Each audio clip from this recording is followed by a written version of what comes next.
Nagbabalik po ang Justice on Air, kasama pa rin po natin si Chief Prosecutor Edward Togono ng Office of the City Prosecutor of Manila. Sir, kanina po pinapakilala niyo po sa amin kung ano po yung mga ginagawa po ninyo dito sa City Prosecutor's Office po ng Maynila bilang hepe po nitong opisinang ito. Ngayon po, gusto ko pa po malaman, sir, no, doon po sa sinabi niyo kanina, either inquest or preliminary investigation po yung nangyayari. Doon po sa inquest, ano po ba yung role ng city prosecutor? Ano po yung kailangan nilang tingnan na mga nagsasampa na po ba dyan ng mga ebidensya, yung magkabilang panig? At saka ano rin po yung pagkakaiba nito sa preliminary investigation? Yung inquest po kasi ito yung mga nahuli sa akto ng mga ating mga kapulisan na pagkatapos po niyan, maghahanda po ang mga pulis natin ng ebidensya laban sa kanila. Okay. And kailangan po kumpleto talaga bago dalhin sa amin. And pagkatapos po niyan, yung na-institutionalize na talaga yung aming inquest division. Ibig sabihin, gumawa kami ng isang malaking opisina and nag-appoint ng isang chief at saka mga assistant chief doon sa opisina. Dahil sa dami po ng mga kasong pumapasok sa inquest, parang lumalabas, sumasabay lang siya sa dami ng kaso ng mga direct filing na pinapile doon sa opisina namin. So pagkatapos po noon, may 50 prosecutors na naka-assign sa inquest division namin. At yun ay pinagsama-sama namin tatlo sa isang araw para magtulungan sila. Sir, doon po sa 100 plus, lahat sila pwedeng maging inquest prosecutors? Lahat or po yan, 50 lang po talaga 50 pero pagdating po ng mayroong parang 6 months papalitan another 50. Okay. So at least narorotate rin po yung kanilang mga duties, no? Ngayon po, ano po yung pagkakaiba sa preliminary investigation? Yung preliminary investigation, yun yung mga cases na direktang pinafile sa amin, hindi huli yung tao. And usually pinafile ito ng mga abogado at yung mga complainant na rin na marunong at nagtatanong-tanong, kinukompleto mga ebidensya tapos pinafile sa opisina namin.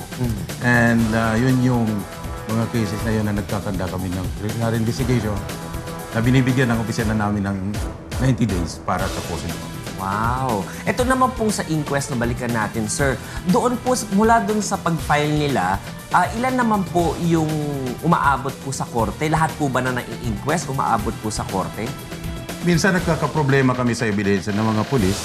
So mas marami yung nire-refer namin sa preliminary investigation. And dahil dito, nag-conduct din kami ng seminar sa ating mga kapulisan para magpipagtulungan kung paano mag-prepare ng mga cases ng katulad ng mga ginagawa nila. Mga inquest. So ano po yung mga instances na nadidismiss nyo po sa inquest proceedings pa lang?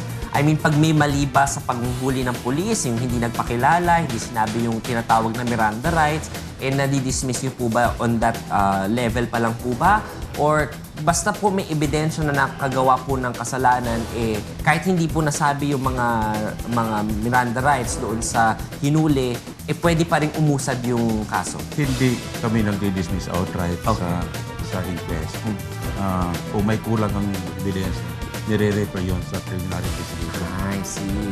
So, for the meantime that it's referred to the preliminary investigation, pwede bang makalaya yung na-detain na akusado, na respondent? Kung alanganin talaga ang ebidensya at nakita namin na ay kailangan namin i-refer sa preliminary investigation, nag-uutos kami na i-release ang akusado.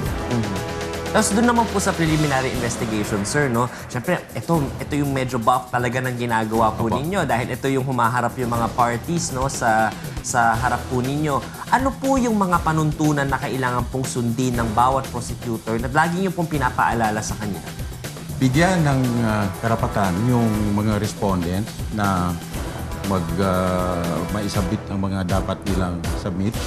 Minsan po nangyayari na hindi nakapag-submit, pero ang sinasabi ko, pinapakiusap ko sa mga fiskal kung ating mga prosecutors kung pwedeng na late or nag-file ng motion the following day, payagan na makapag-file ng kanilang mga counter affidavit para magkaroon naman ng due process.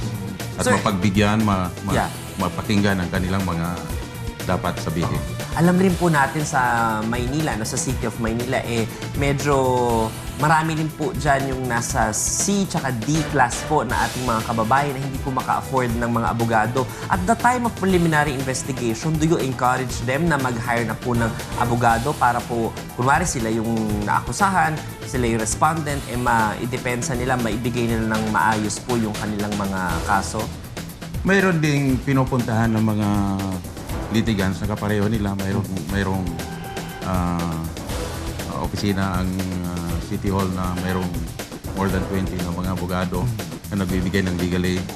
And then may mga PAO office din tayo sa Manila at doon po sila pumupunta para humingi ng tulong. So in your experience, dito po sa City of Maynila, ano po yung mga kaso na usually na pupunta po for inquest, na nahuhuli ng mga polis? As ano rin po yung mga kaso na fina-file naman po ng mga direktang mga private complainants? Dito sa mga huli ng mga polis, karamihan dyan ay yung mga yung mga nakawan, yung mga ordinances na nababiolate nila sa City of Manila. And napakarami pa. Pati mga illegal recruitment minsan napa-inquest sa amin. And pagdating naman doon sa ordinary filing, napakarami iba-ibang kaso, pero hindi yon huli ang tao. Like yung mga BP22, napakarami. Naku, madami yan. Oo, dahil sa dami po ng commercial transactions na ginagawa ngayon at sa dami ng cheque ng mga nai-issue at tumatalbog, yun po yung mga umaabot sa preliminary investigation.